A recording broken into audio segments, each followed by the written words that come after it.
que não fazer num atendimento de terapia, numa sessão de terapia. Hoje eu quero falar sobre 8 coisas que eu relacionei aqui, que eu lembrei e que há muito tempo eu venho aprimorando, venho desenvolvendo e venho me trazendo resultados muito interessantes nos meus atendimentos. E a primeira coisa que é essencial, não é algo que eu pratico há muito tempo, é algo que eu fiquei presente há uns 3, 4 anos mais ou menos, quando eu comecei os estudos das constelações familiares, que é a postura do Salvador. Inclusive eu falo bastante nessa postura dentro do Terapeuta do Zero, como não estar nessa postura, como ser terapeuta, né? Ou seja, se posicionar, estar no papel do terapeuta e não de um salvador. A maioria dos profissionais que não têm consciência disso estão no lugar do salvador. É um movimento muito inconsciente, porque todos nós que temos esse dom de orientar outras pessoas, de levar a nossa contribuição para outras pessoas, acaba entrando em alguns lugares internamente que faz com que ele tenha o desejo de salvar o mundo, de salvar a outra pessoa. Só que veja, aqui nós temos 2 pontos importantes para serem considerados. O primeiro deles é que você não está aqui para salvar o mundo, esquece isso. Salvar o mundo é um lugar muito grande para o terapeuta. É impossível. Uma pessoa só não consegue salvar o mundo. Afinal, somos mais de 8 bilhões de pessoas no planeta. Não há como você ser um salvador, querer salvar o mundo, sendo que muitas vezes você não consegue nem salvar o próprio mundo. Então calma lá, não queira uma responsabilidade tão grande assim, até porque você nunca vai ser capaz de salvar o mundo desse jeito, fazendo você sozinho pelo mundo. Não dá. Agora, nosso papel, nosso lugar é de salvar o nosso próprio mundo. Ou seja, se eu torno o meu mundo melhor, o mundo que me cerca melhor, eu de certa maneira estou contribuindo com o todo. Então, nosso papel neste caso é olhar para as nossas questões constantemente, estar presente para as coisas que precisamos resolver. Inclusive, recentemente eu fiz um atendimento muito interessante, onde a cliente tinha alguns conflitos para resolver e ficou muito evidente no movimento dela que ela estava naquele processo porque logo ela vai levar essa contribuição para outras pessoas. É uma situação em que ela está passando por um certo abuso no relacionamento, o relacionamento não está muito legal, ela está repensando, né, a vida dela dentro daquele relacionamento e de repente a mensagem que vem foi justamente essa: olha, você está sendo preparada, tá tudo certo, tudo está no lugar que tem que estar. À medida que você se fortalece e se prepara, você fica mais presente para o que você vai contribuir depois. Foi muito bonito o movimento dela nesse sentido. Então, às vezes, a gente está em certas situações porque a gente precisa ressignificar elas, alterar alguns padrões internos, fazer as nossas mudanças internas para então sentir a força necessária que vai fazer com que a nossa história contribua, as nossas superações contribuam com a história do nosso cliente. Então, seu papel não é salvar o seu cliente, seu papel é ser terapeuta do seu cliente, é saber ouvi-lo, é dar uma dica, uma orientação no momento certo, só que com muita cautela, para que você não interfira e sim ative o poder de decisão do seu cliente. Não é você que decide por ele. Quando a gente está na postura do salvador, a gente quer decidir pelo nosso cliente, a gente quer dizer o que é melhor para ele, a gente quer que ele tome decisões baseadas no que a gente acredita. Por quê? Porque eu acho que eu tô ali para salvar. Então eu tenho que te dizer o que você tem que fazer. Este não é o papel do terapeuta. O papel do terapeuta é conduzir o cliente para que ele, por conta própria, encontre o melhor caminho. Não o terapeuta. Você não tá ali para dizer qual é o caminho do seu cliente. Você tá ali para orientar ele para que ele encontre o melhor caminho. E essa é uma das questões que eu mais trabalho no Terapeuta do Zero, na minha formação para iniciantes. Se você não conhece ainda, tem um link aqui embaixo para você acessar e conhecer mais. A segunda coisa essencial aqui, que a gente não tem que fazer no consultório, é alimentar um padrão de vítima que a pessoa tem. Então, às vezes, a pessoa vem com uma história triste, com uma história difícil, com o seu drama pessoal, e o terapeuta entra naquela dor. Até porque, na maioria das vezes, as histórias dos nossos clientes são muito parecidas com a nossa. Então, a gente se identifica muito facilmente com as histórias que chegam para nós no consultório. E aí, podemos inconscientemente entrar num papel de vítima ou fazer com que o nosso cliente siga nesse papel de vítima. Por exemplo, isso é comum de acontecer quando a pessoa foi injustiçada. Se a pessoa foi injustiçada, a primeira coisa é que ela não pode se tornar uma vítima da situação para poder encontrar a melhor solução para aquilo. Enquanto ela se sente injustiçada, na realidade ela esconde um padrão de vítima daquilo. Se o terapeuta entra na energia desse cliente, deixa o cliente manipular, porque o terapeuta não tem consciência disto, a acaba que os dois ficam num papel de vítima, ficam naquele emaranhado e não conseguem sair. Então, é essencial, é importante que você veja a situação do seu cliente de fora, mesmo que seja parecida com a sua. Não é a sua história, é a história do seu cliente. Tem coisas similares, parecidas? Pode ter. Mas aí como você vai orientar, tendo experiência, porque você passou pela situação, só que sem entrar no lugar de vítima junto com ele. E isso às vezes é um padrão muito inconsciente. Sem querer querendo, o terapeuta está instigando o cliente a se tornar vítima da própria história. Nosso papel não é esse.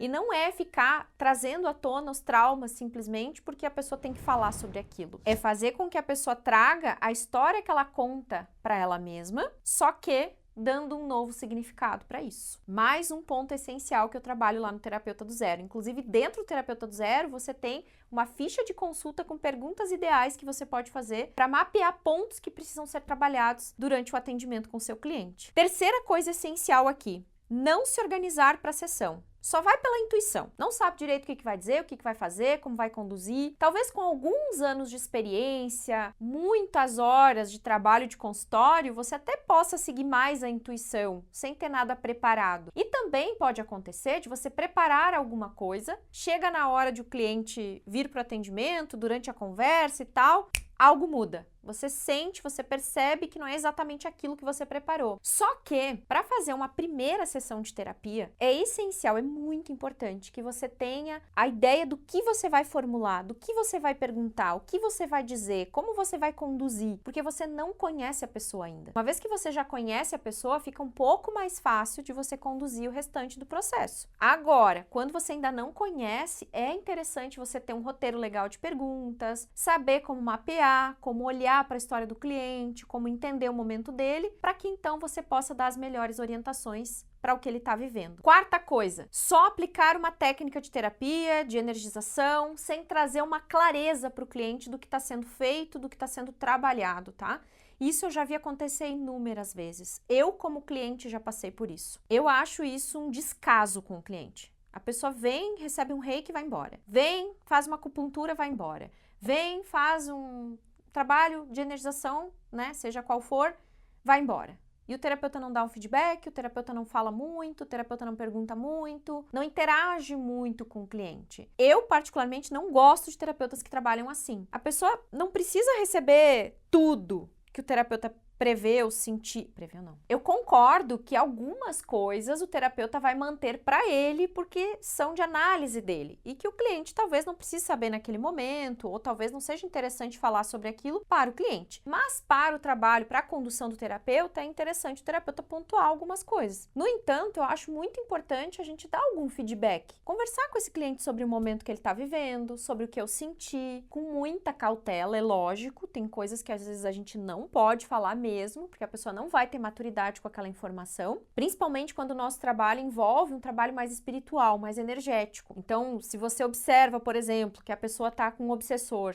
tem pessoas que não podem ouvir isso, porque elas não vão entender. Só que se ela tá com algum espírito obsessor do lado dela, ela tá na mesma frequência, ela tá na mesma sintonia, ela não é vítima do que tá acontecendo com ela. Se eu, terapeuta, instruo, oriento o meu cliente para que ele mude a frequência dele, automaticamente esse ser vai embora, porque não tem mais sintonia. Então, o meu papel não é só fazer uma desobsessão. Meu papel é orientar o meu cliente para que ele saia daquela frequência. E isso é para tudo. Se eu sinto no processo de energização que a pessoa está com muita raiva, por exemplo, está com muito medo, e eu não trabalho na consciência dela, a minha energização ela vai ajudar por um tempo. Talvez por algumas horas. No dia seguinte, a pessoa já está com raiva de novo, já está com medo de novo, aquilo já vem tudo à tona. Porque o que muda não é a técnica terapêutica, é a consciência da pessoa que muda. Aí o meu trabalho de energização ganha força, ele fica muito poderoso, porque você alia todo o trabalho consciencial com a energização. Por isso que eu faço as duas coisas. Eu não trabalho só com energização, eu não sou uma terapeuta carregadora de baterias. Eu não sou, não faço. Pode ser o cliente que for, eu não faço só energização. Tem que ter o trabalho consciencial junto, porque senão a pessoa não tem um despertar. E ela fica totalmente dependente. Ela não desperta para as coisas que precisam. E aí você sempre vai trabalhar das mesmas coisas. Chega um ponto que é até frustrante pro terapeuta, porque parece que o trabalho não tá funcionando. Mas não é que não tá funcionando, você não tá atuando na consciência dela. Então, inclusive no Terapeuta do Zero, eu ensino, eu falo sobre a importância de a gente trazer pra consciência alguns pontos que precisam ser trabalhados e você fazer esse movimento já no primeiro atendimento, para que todo o trabalho de energização ele ganhe força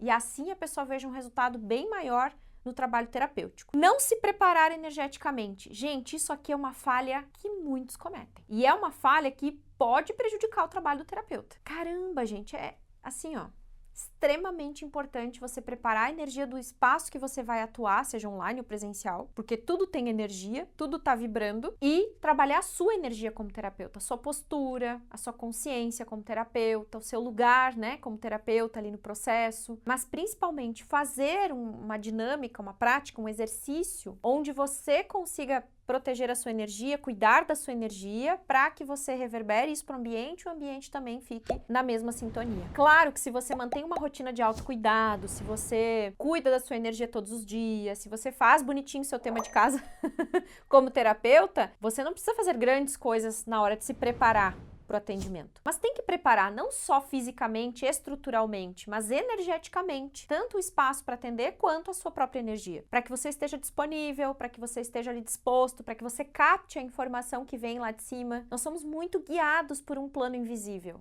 Por Deus, pelo universo, pela consciência maior. Tem uma mão divina ali atuando com a gente o tempo todo, porque nós não somos apenas um profissional que está ali ouvindo, a gente está ali guiando também, orientando. E de onde vêm essas orientações? Não é só da nossa consciência, não é só dos nossos estudos, é da nossa intuição também. E a nossa intuição está diretamente ligada com os planos superiores. Então, para a gente estar em sintonia com eles, a gente tem que criar uma sintonia, uma frequência energética antes do atendimento. Senão não vai rolar, gente. Não tem como, não tem milagre. Nós temos que fazer a nossa parte. Por isso eu falo da importância de você 30 minutos antes, 20 minutos antes do atendimento, já estar no consultório, organizar tudo, deixar tudo bem prontinho, ficha de atendimento, materiais, o que for preciso, já deixa pronto, deixa tudo organizado para quando a pessoa chegar ou quando você mandar o link para ela entrar com você no online, já tá tudo ok, você já tá pronto, preparado, organizado, né?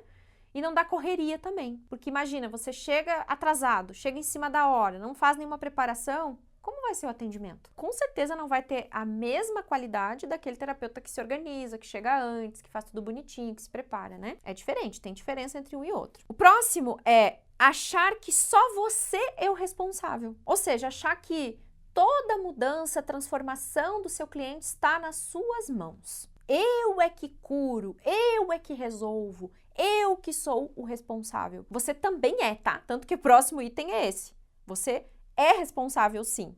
Achar que não é responsável pelo processo também não é legal. Nós temos que encontrar um ponto de equilíbrio aqui. Você tem responsabilidade sobre aquilo que você pode entregar para o seu cliente. Agora, o que o cliente vai fazer com aquilo é responsabilidade dele. Se eu estou na postura do salvador, eu estou aqui para salvar meu cliente, então acho que eu sou responsável por tudo.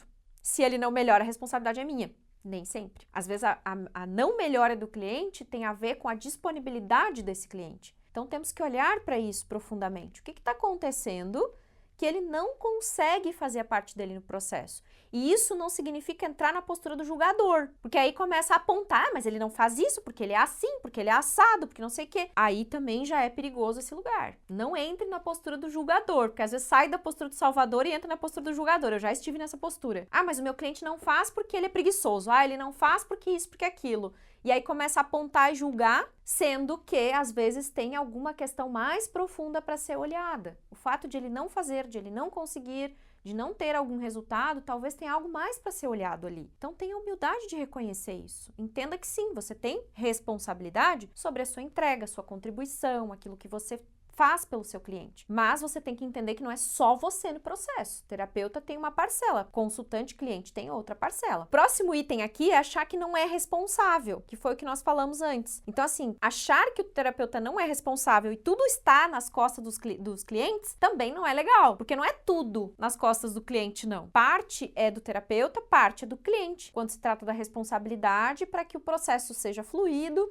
e os resultados que o cliente deseja cheguem. Depende um pouco de cada. À medida que esse cliente vai amadurecendo, vai internalizando algumas coisas, a tendência é que a responsabilidade fique mais para o cliente e menos para o terapeuta. Por quê? Porque ele está amadurecendo, ele está ficando autônomo, ele está tomando decisões. E esse é o papel mais top do terapeuta. Quando o terapeuta está nesse nível que ele não tem dependentes como clientes, e sim pessoas que vão ficando autônomas e seguem a própria vida, é legal. Porque tem terapias e tem algumas frentes que instigam os profissionais a manter os seus clientes por muito tempo fazendo terapia. Eu não trabalho nesse modelo, gente. Eu quero que meu cliente seja autônomo, eu quero que ele siga a vida dele. Quando ele sentir que precisa de mim, ele volta. Mas não que ele tenha que ficar 2, 3, 4, 5 anos fazendo terapia comigo. Eu não acho isso tão interessante nos dias de hoje. Talvez antigamente era necessário, hoje em dia não é. As pessoas querem solução em 1 minuto no vídeo do TikTok. Como é que a gente vai segurar elas 1 ano, 2 anos, 5 anos numa terapia? Não consegue. As pessoas querem resposta rápida. Então a gente tem que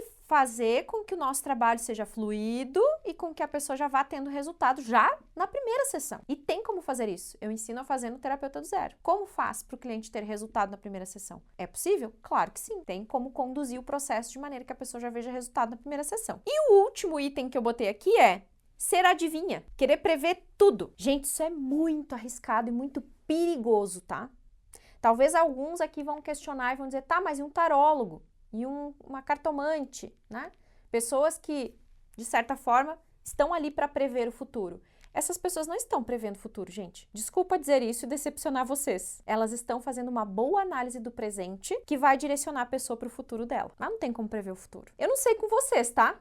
Mas pelo menos 50% das coisas que eu já ouvi antigamente quando eu ia ou constava com tarólogos, não aconteceu até hoje. Tem coisas que acontecem. Tem coisas que já estão no movimento, vão acontecer, independente do que você fizer, das decisões que você tomar, já tá ali, já tá alinhado. E tem coisas que não, porque dependem de outros fatores. Então, assim, eu já fiz muito atendimento com tarólogo, numerólogo, astrólogo, vários profissionais de várias áreas diferentes, frentes diferentes, pensamentos diferentes. E assim, tem os profissionais que eu confio muito e que sempre trouxeram uma contribuição importante, outros que foram mais medianos. Mas o que eu entendo hoje na minha experiência de quase 20 anos? E sendo filha de cartomante, inclusive, minha mãe lia cartas quando eu era criança. Os profissionais que fazem isso, eles fazem uma boa leitura do presente. É um trabalho muito terapêutico, muito sério, muito profundo. Tem os profanos? Tem. Tem de tudo em todos os setores, em todas as profissões, em todas as áreas. Mas tem tarólogos que eu admiro muito, que eu gosto muito, que fazem um trabalho bonito demais. Só que eles não têm a pretensão de ler futuro. Eles têm a pretensão de fazer um trabalho terapêutico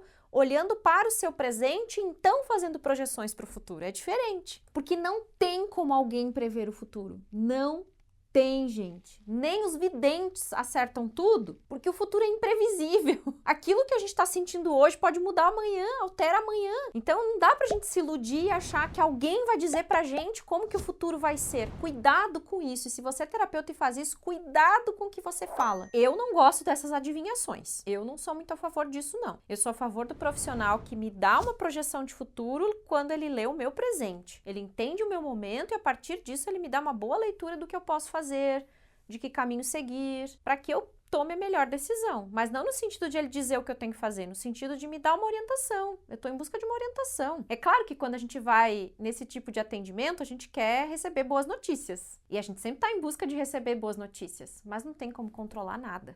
Não tem como controlar nada, gente. É muito difícil. Talvez algumas pessoas vão ficar pé da vida comigo ouvindo isso. Só que é uma experiência de longo tempo e eu tenho alunos que são tarólogos, que são terapeutas dessas áreas e são muito profissionais. Então eu sei medir muito bem o profissional que faz um excelente trabalho e um profissional que às vezes quer ser um adivinha e nem sempre ele tá conseguindo prever o futuro, porque é muito imprevisível o que tá por vir. Não tem como saber 100%. E aí às vezes a pessoa se ilude com uma coisa, espera aquilo e aquilo não acontece, sabe? O que já aconteceu comigo, inclusive, lá atrás, nos tempos remotos, quando eu procurava essas coisas, muitas e muitas vezes eu me iludi, achei que ia acontecer de um jeito, aconteceu de outro, não funcionou, e aí a gente fica frustrado, fica chateado. E não tem a ver com o profissional, tem a ver com a gente que cria expectativa.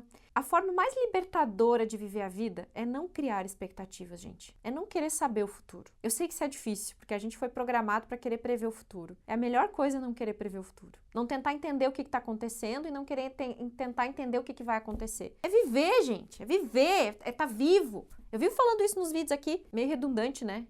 É se sentir vivo e eu vivo falando, mas é isso mesmo. Eu tô sempre falando disso, por quê? Porque nós estamos aqui para sentir a vida pulsando. E quando você ficar aprisionado no que pode acontecer amanhã, no que vai acontecer no próximo semestre, o que vai acontecer o ano que vem, você não vive, porque você está aprisionado numa coisa que pode acontecer lá na frente. Então, querer prever o futuro é muito perigoso, porque cria uma armadilha onde as pessoas ficam presas naquilo que elas esperam que vai acontecer e que a gente nem sabe se vai acontecer, sabe? Então, entenda que às vezes é muito arriscado para uma pessoa ficar ouvindo coisas que podem acontecer lá na frente, gera expectativa, a pessoa depois não consegue aquilo, fica frustrada, é muito triste isso. Então, eu prefiro fazer uma boa leitura do presente e orientar para ela, ou buscar, né, formas de ela ter uma orientação interna para o futuro dela. Aí sim vai funcionar legal. Combinado? Gostou desse vídeo? Compartilha. E se você não conhece o Terapeuta do Zero, pega o link aqui e já dá uma olhadinha nas informações, em como funciona. A gente tá com uma condição super especial só para esses dias agora. Logo a gente vai encerrar. Quase 50% de desconto, mais alguns bônus especiais para quem entrar nessa oportunidade. Lá eu vou te guiar não só para os primeiros passos para você atender os seus clientes de terapia, mas você vai saber alguns casos de consultório na prática, vai ter acesso a uma aula exclusiva onde eu vou te ensinar a fazer uma divulgação para atrair os primeiros clientes, vai ter uma aula para você iniciar a sua divulgação para ter mais clientes, vai saber o que fazer, os primeiros passos para usar o seu Instagram para transformar os seguidores em clientes também. Enfim, é um curso muito completo, ou melhor, uma formação. Eu tenho que até me corrigir, ele não é um curso, é uma formação completa que tem tudo o que você precisa para iniciar nas terapias e atender os seus primeiros clientes. Então, se você tiver interesse, pega o link aqui e bora lá, que a vida está esperando por você, está esperando por nós.